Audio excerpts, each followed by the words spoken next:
Pequenos em perigo. Aumenta o tráfico de crianças no mundo. De acordo com um relatório produzido pelo Escritório das Nações Unidas sobre drogas e crimes, crianças representam 30% das pessoas traficadas no mundo em 2016. Segundo o levantamento, 50% das crianças traficadas são vítimas de trabalho forçados. 75% são do sexo feminino e a exploração sexual desses menores correspondem a 27% dos casos. Apesar da proteção da Declaração Universal dos Direitos Humanos e da legislação interna de cada país, crianças e adolescentes continuam a serem vítimas de diversas violências. Para falar sobre tráfico e abuso de crianças, recebemos no programa de hoje o promotor de Justiça da Infância e Juventude do Ministério Público do Estado de São Paulo, Yuri Giuseppe Castiglione. Olá, seja bem-vindo. Eu sou Joel Scala. Está começando o Observatório do Terceiro Setor, o olhar da cidadania.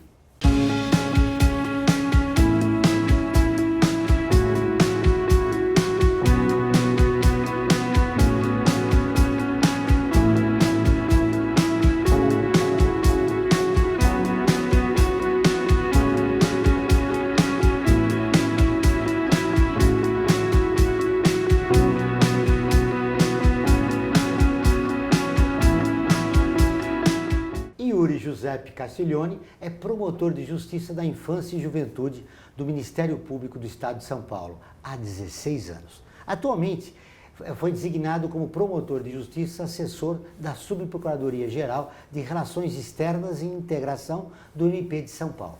Tudo bem, Yuri? Seja bem-vindo ao Observatório. Muito obrigado. Na entrevista de hoje, a gente vai falar de tráfico e abuso de crianças. É importante essa diferença? Sim, perfeito. Bom, inicialmente é importante esclarecer o tráfico, né? O que é o tráfico de pessoas, né? Sempre que ocorrer o transporte de uma pessoa com o seu consentimento ou sem o consentimento e houver esse deslocamento de uma pessoa para outro local e nesse local ela tiver qualquer tipo de constrangimento de direitos, ela tiver a sua liberdade restringida, ela tiver numa situação de vulnerabilidade, ela for colocada numa situação de vulnerabilidade, mesmo que ocorra o consentimento, e aqui é importante dizer que esse consentimento muitas vezes ele é obtido de forma fraudulenta, ainda assim se caracteriza o tráfico. Por quê? Quando ela chega no lugar, normalmente se faz um aliciamento, se faz uma propaganda, um marketing do que ela pode encontrar em outro lugar que esses criminosos querem levá-la. Ela chega lá, ela é obrigada a pagar pelo transporte, ela é obrigada a pagar pela estadia, ela é obrigada a pagar por todos os custos envolvendo esse deslocamento e o custo que sustenta essa organização criminosa. O que significa? O que ela ganha, tudo que ela ganha acaba sendo utilizado para pagar pelo sustento, pela moradia e na prática o que acontece? O que ela ganha, ela não ganha, porque ela é obrigada a pagar pelo custo. Então, ou seja, é um ciclo de exploração que não acaba nunca. Né? Exatamente. O importante em relação às crianças, eu gostaria de saber de você, quem são essas crianças que são traficadas? Normalmente, elas são provenientes de famílias de muita vulnerabilidade, de alta vulnerabilidade. Pela experiência de atuação na área da promotoria da infância e juventude, normalmente essas crianças são provenientes de famílias disfuncionais, ou seja, são famílias desestruturadas, em que pai ou mãe são envolvidos com drogadição ou alcoolismo.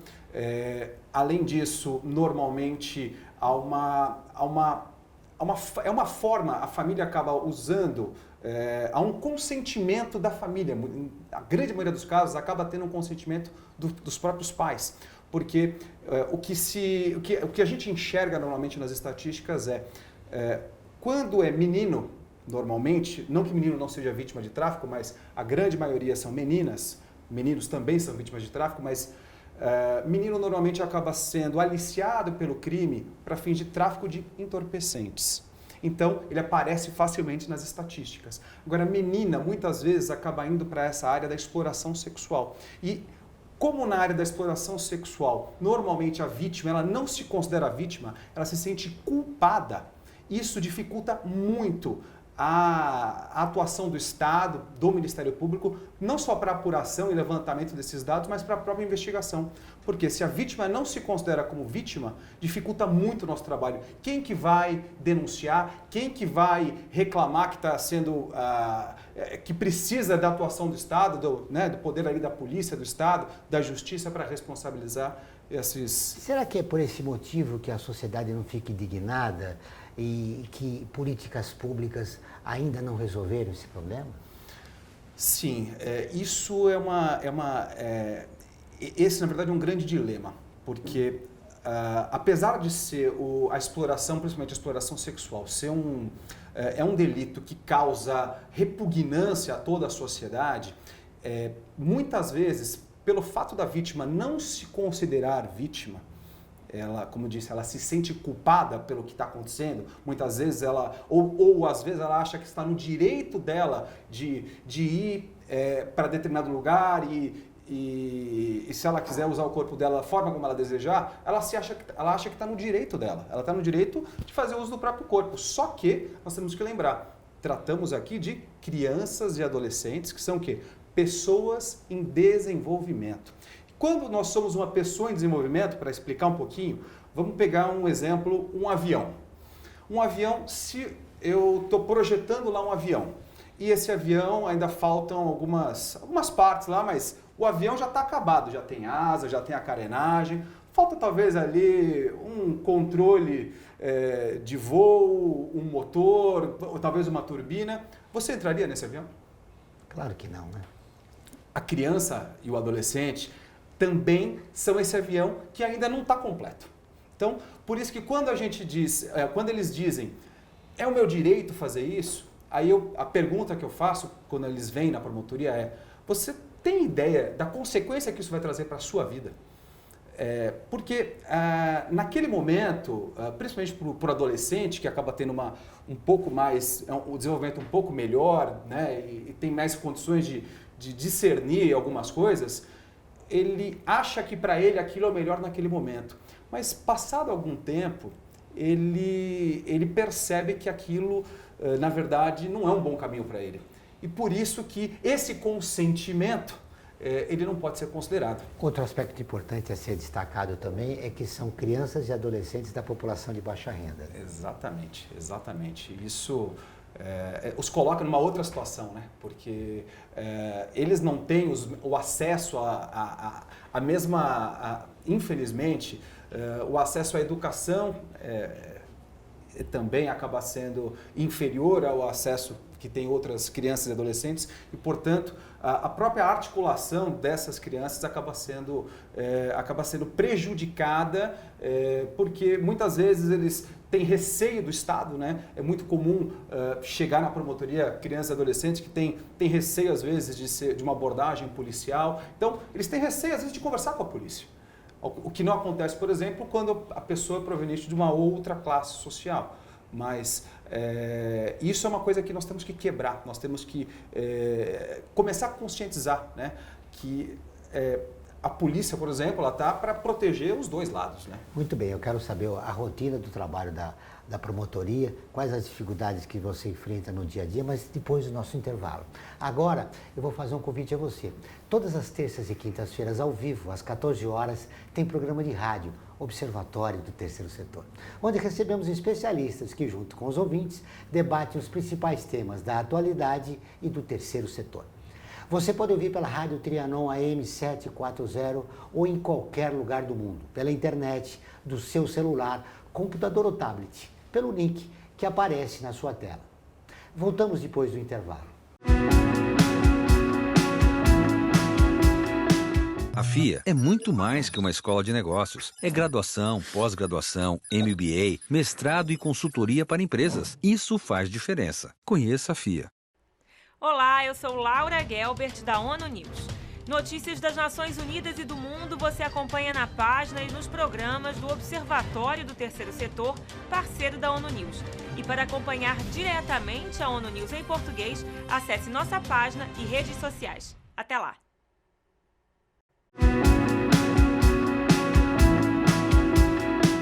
Estamos de volta com o Observatório do Terceiro Setor. E agora Vamos para o quadro Você Conhece?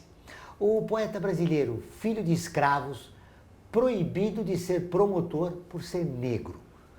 Cruz e Souza. Você conhece? João da Cruz e Souza nasceu em Nossa Senhora do Desterro no dia 24 de novembro de 1861. Filho de escravos alforreados, Guilherme da Cruz, mestre pedreiro e Carolina Eva da Conceição, João da Cruz desde pequeno recebeu a tutela e uma educação refinada de seu ex-senhor, o Marechal Guilherme Xavier de Souza, de quem adotou o nome da família, Souza. A esposa de Guilherme Xavier de Souza, Dona Clarinda Fagundes Xavier de Souza, não tinha filhos e passou a proteger e cuidar da educação de João.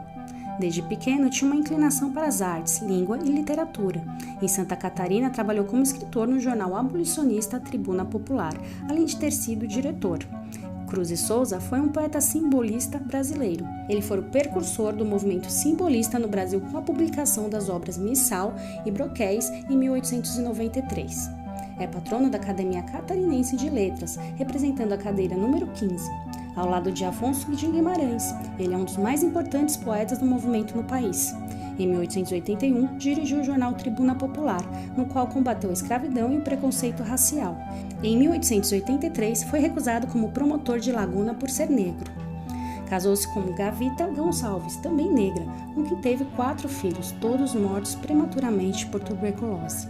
Com a morte dos filhos, sua esposa ficou louca. Cruz e Souza morreu em 19 de março de 1898 em Minas Gerais, na localidade de Curral Novo, então pertencente ao município de Barbacena, pela mesma doença que matou seus 4 filhos precocemente, a tuberculose. Em Florianópolis, onde Cruz e Souza nasceu, o antigo Palácio do Governo recebeu o nome do poeta e lá se encontram seus restos mortais. Além disso, vários municípios o homenageiam usando seu nome para nomear ruas e avenidas. Silvio Beck dirigiu um filme sobre o poeta lançado em 1998. Interpretou Cruz e Souza o ator Cadu Carneiro. Todo o texto do filme é só de poemas de Cruz e Souza. Em Lages existe o Clube Cruz e Souza, que preserva a sua história e promove a cultura negra. O absurdo na história do país é esse racismo exacerbado. Sim, e o que mais difícil é, ele continua presente, só que de forma velada. E isso é muito difícil de ser enfrentado, principalmente por nós, Ministério Público, que temos a função de proteger e de garantir que essas pessoas tenham os mesmos direitos de quaisquer outras pessoas. Falando em Ministério Público, o Cruz e Souza, lá em 1800 e pouco, foi proibido de entrar no Ministério Público. É um absurdo. E hoje até está se discutindo, e na carreira no concurso de ingresso, o edital, ele prevê até uma reserva de vagas para as pessoas que são negras e outras minorias. Então, está se tentando agora corrigir alguns problemas que ocorreram no passado. É verdade. E nas universidades também, né? O chamado sistema de cotas, né? Exatamente. Muito bem, voltamos a falar de tráfico de pessoas e de crianças, especialmente de crianças e adolescentes. O grande problema para combater esse crime é que ela tem um interesse econômico muito grande, né? Sim, exatamente. Estima-se que hoje o tráfico de pessoas, tráfico de seres humanos, ele está entre as 3 atividades mais rentáveis que existem, se equiparando ali muito próximo do tráfico de armas e do tráfico de drogas. Então, há uma organização criminosa, normalmente, que está por trás desse delito, e justamente essa rentabilidade econômica é o que estimula e que mantém ainda a exploração desse tipo de delito. Uma legislação rigorosa poderia contribuir para inibir? Não só uma legislação rigorosa, na verdade nós temos que atuar pelos 2 lados, né? Primeiro, a gente tem que identificar a causa, né? Primeiro, qual é a origem da maioria das pessoas que está nessa situação, que é vítima de exploração sexual? São pessoas que estão em alta situação de vulnerabilidade. E por que elas estão nessa situação de vulnerabilidade? Qual é a condição dessa família? Há quanto tempo que essa família vivencia essa situação de vulnerabilidade? Segundo os procedimentos que foram feitos de investigação na minha promotoria, isso é uma história que vem de longa data. Então, nós temos que atuar, primeiro, claro, reprimindo de forma exemplar para tentar desestimular, e segundo, tirando essas pessoas dessa situação de vulnerabilidade. Somente assim, atuando nos dois pontos, é que a gente vai poder enfrentar esse problema. Ou seja, combater a desigualdade, né? Exatamente. O que mais você te chocou desses 16 anos de promotoria de infância e juventude? Olha, o que mais me chocou foi um procedimento que eu tive lá na região do Vale do Ribeira, em que lá tem uma circunstância que hoje quero crer que não tem mais ou diminuiu muito. Eu vinha de São Paulo até lá, até essa região do Vale do Ribeira, pegava a estrada e à margem da estrada eu me deparava com, normalmente, meninas com vestimentas bastante decotadas à beira do acostamento ali, nitidamente numa situação de exploração. E o que mais me chocou foi, em razão disso, eu acabei instaurando um procedimento para apurar o que estava acontecendo com aquelas crianças e adolescentes. E uma dessas crianças, ela tinha 7 anos de idade, e quando ela foi perguntada sobre o que ela estava fazendo ali, ela disse que ela precisava contribuir com o sustento da família e que ela se submetia a essa exploração por R$3. Isso me chocou. O valor é absurdamente baixo. Esse valor eu vou colocar, isso aconteceu em 2008. Estamos colocando, mais ou menos 10 anos para trás. R$3 hoje é pouco, mas R$3 há 10 anos atrás também era um valor muito ínfimo, para mostrar o grau de vulnerabilidade que essas nossas crianças e adolescentes estão submetidos. Ou seja, boa parte das crianças exploradas, elas submetidas, né, nesse caso que você citou, a exploração, a prostituição também, tem origem na própria família. E se me permite, Joel, a gente, principalmente na infância e juventude, a gente evita o termo prostituição. Por que motivo? A prostituição, ela pressupõe uma vontade da vítima em concordar com aquela ação. E a criança e adolescente, por aquilo que a gente disse que é uma pessoa em desenvolvimento, ela não tem condição ainda de dizer o que ela quer, o que ela não quer, o que ela pode, o que ela não pode. Por isso que a gente não diz que ela se prostitui, a gente diz que ela é explorada. Muito bem, não prostituição e exploração. Está feito o registro. Agora eu vou fazer um convite a você que está nos acompanhando. Curta a página do Observatório do Terceiro Setor no Facebook. Ela é visualizada por mais de 700 mil pessoas por semana. Está sempre atualizada com notícias do terceiro setor do Brasil e do mundo. Faça como mais de 400 mil pessoas e siga a nossa página. Vamos para um rápido intervalo, mas antes você vai conhecer um dos artigos da Declaração Universal dos Direitos Humanos, que faz parte da campanha do Observatório do Terceiro Setor. Direitos humanos são direitos de todos.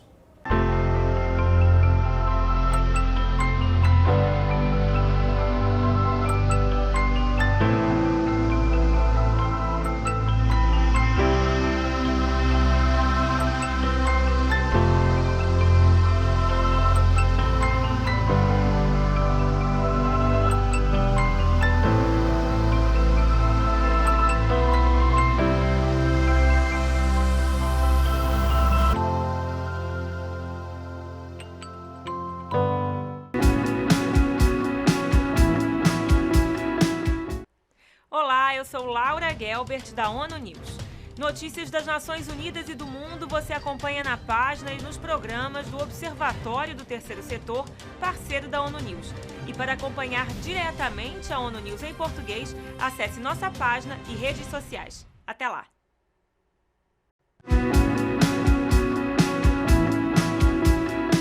Estamos de volta com o programa do Observatório do Terceiro Setor, o Olhar da Cidadania.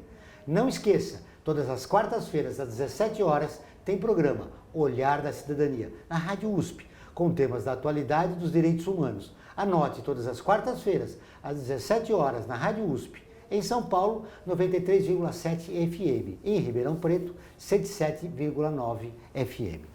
Muito bem. Agora eu gostaria de falar da exploração sexual de crianças e adolescentes, que também, segundo as estatísticas, tem aumentado. Sim. E a internet tem sido uma ferramenta muito importante para isso. O que está acontecendo? Ele aumentou realmente ou as denúncias é que estão dando um novo cenário para esse grave problema? Bom, isso eu acredito que talvez sejam, na verdade, os dois. As duas questões têm sido importantes. Primeiro, de um lado, nós temos uma maior circulação de informação, de dados, então automaticamente as denúncias elas tendem a aumentar, mas por outro lado nós temos por conta dessa disseminação, esse boom de dados que nós temos uma circulação de imagens contendo conteúdo com exploração sexual de crianças muito grande. Só para você ter uma ideia, hoje temos páginas de Facebook específicas para quem é pedófilo, para quem quer ter acesso a uma imagem de cunho sexual, pornográfico com crianças e adolescentes. Então, hoje está muito fácil o acesso a isso. Então, automaticamente isso tende a acabar. Se tem uma facilidade de acesso, automaticamente acaba tendo um maior número de incidência. Qual é a melhor forma de combater esse crime hediondo? Bom, em primeiro lugar, além, claro, da penalização, acho que essa é a mais evidente, né, para toda a sociedade, vamos colocar uma pena exemplar para esse tipo de crime. Mas também tem um outro aspecto muito importante. A título de exemplo, as crianças...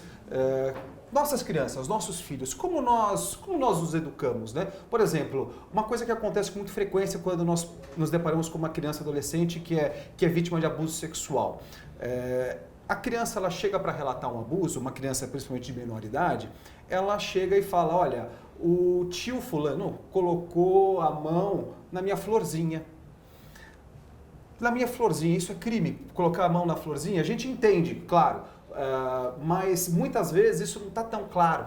Então é muito importante desde criança orientar os nossos filhos a nomear, conforme o nome técnico é pênis, é vagina, como se referir aos órgãos sexuais e ensiná-los que se alguém mexer em qualquer parte íntima deles e se alguém tocar de uma forma que se alguém tocar na parte íntima não pode, e se alguém tocar neles de uma forma que os incomode, eles têm que falar ou para os pais, ou para o professor, ou para alguém de confiança deles. E a gente sabe da dificuldade que, em relação às famílias, que a maioria das famílias não falam de sexo com as crianças. Não? Sim.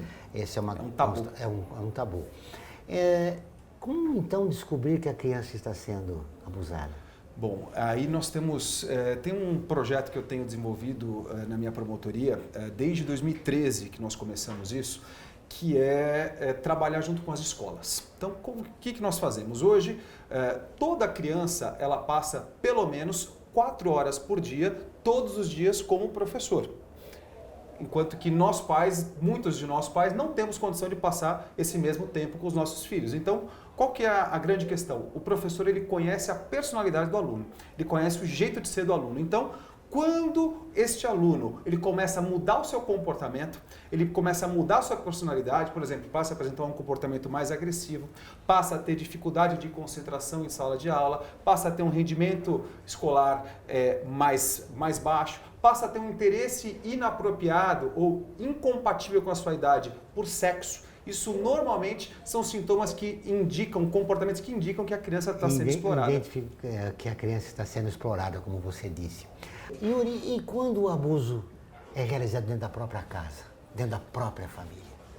1/3 dos abusos são praticados por pessoas da própria família. Então, nesses casos, o agente criminoso, ele é muito difícil de nós identificarmos, porque a criança normalmente, pequena, ela não fala o que está acontecendo, mas ela não fala com palavras, mas ela demonstra com comportamento. Então, por isso que é importante a observação do professor, né? O dia a dia dessa criança, ela vai demonstrar um comportamento diferente. Normalmente, ou ela vai ficar mais agressiva em sala de aula, por exemplo, ou ela vai começar a ter um comportamento mais retraído, ela vai buscar um isolamento social, ela não vai querer se misturar com pessoas, ou ela vai, por exemplo, evitar contato com pessoa de determinado sexo, normalmente é o mesmo sexo do autor do abuso. Por isso que é importante esse papel da escola, porque se o abuso acontece dentro da própria casa, normalmente quando acontece, por exemplo, pelo pai ou pelo padrasto,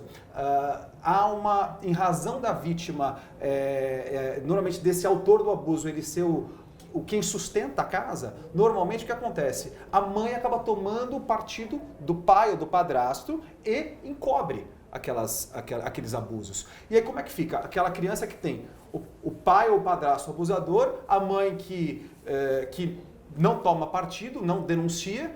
Como é que faz? A única opção que nós temos é o quê? É alguém de fora tomar uma providência. Daí a importância de se investir na escola para capacitar os professores a saberem identificar quais os sintomas que uma criança vítima de abuso normalmente apresenta, para que a partir daí possa ser desencadeado um procedimento para apurar o que está acontecendo. Muito bem, a promotoria apurou realmente o abuso é realizado dentro da própria família. Um dos integrantes, um dos parentes realiza esse abuso.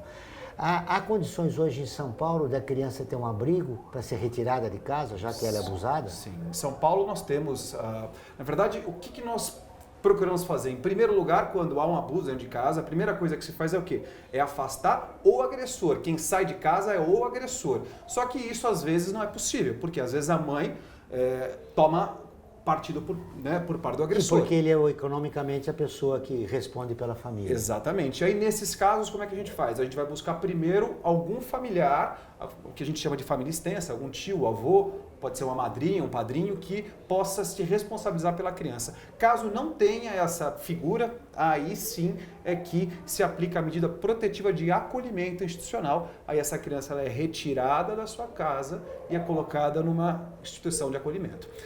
E, na verdade, isso, apesar de ser uma medida protetiva, isso acaba sendo, na verdade, um novo impacto na vida da criança, né? Porque nós estamos rompendo o vínculo com a escola que ela está, porque nem sempre o abrigo vai ficar na mesma região que ela mora, então ela vai ter que sair da sua casa. Ela sofreu abuso, olha só como é que a gente trabalha, a vítima ela se sente culpada. Ela sofreu abuso, aí ela vai ser obrigada a sair de casa, ela vai mudar de escola, ela que se desloca, muda a vida inteira dela. Então, na verdade, claro, é uma medida protetiva, é a última alternativa, mas muitas vezes a gente acaba adotando essa medida porque... Há também uma equipe multidisciplinar, por exemplo, uma psicóloga que faz assistência a essa criança e adolescente? Sim, sempre tem. Todo caso envolvendo um abuso ou uma criança em situação de risco, tem que ter uma avaliação multidisciplinar, né? Tem um assistente social, um psicólogo que fazem a avaliação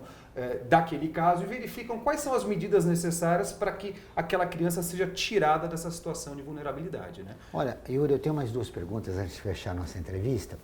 A primeira tem práticas que são aceitas pela sociedade, por exemplo, o casamento infantil. Sim. Né?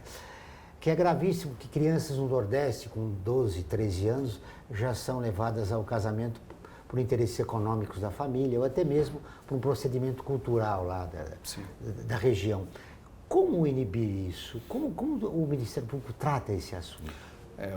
O que a gente pode fazer, o que o Ministério Público busca fazer, o que é conscientizar. Nós temos que trabalhar com campanhas, são necessárias políticas públicas para conscientizar a sociedade que isso é uma prática que deve ser evitada, né? Isso é uma prática que, para o desenvolvimento da criança, não é adequado. Por quê? Como dito, né, desde o princípio, desde o primeiro bloco que eu falo, criança é uma pessoa em desenvolvimento. Então, a própria pessoa que opta por casar com uma criança, hoje a criança ela tem uma personalidade, um jeito de ser. Ela vai crescer, ela vai desenvolver a sua personalidade e amanhã ela vai mudar. Então, na verdade, isso, se nós formos analisar de forma mais lógica e objetiva, até para o adulto que está casando com essa criança, também é complicado, porque ela pode mudar de personalidade. Para fechar nossa entrevista, como denunciar o abuso sexual contra crianças e adolescentes? Bom, a denúncia, em primeiro lugar, é importante destacar que ela pode ser feita de forma anônima. A forma com que é feita a denúncia,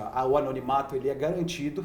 Hoje nós temos dois canais principais de acesso, que são o Disque 100. Basta que a pessoa disque 100 100 no telefone, que vai cair numa central de atendimento, de denúncias contra a violação de direitos humanos, ou pelo 180 quando a vítima for mulher, também é um canal de denúncia. Quando a vítima for do sexo feminino, no caso, também é possível. O principal canal de denúncia para violação sexual contra criança e adolescente é o Disque 100. Esse é o caminho mais comum e mais que garante o anonimato. Além disso, se a pessoa desejar, ela pode procurar a promotoria de justiça ou o Conselho Tutelar, ou qualquer outro órgão da rede protetiva. Obrigado pela entrevista, prazer em vê-lo. Prazer, obrigado.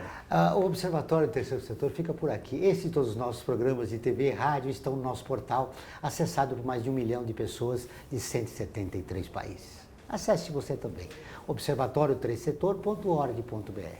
Voltamos na próxima semana, sempre na luta por uma sociedade mais justa, solidária e tolerante. Até o próximo programa.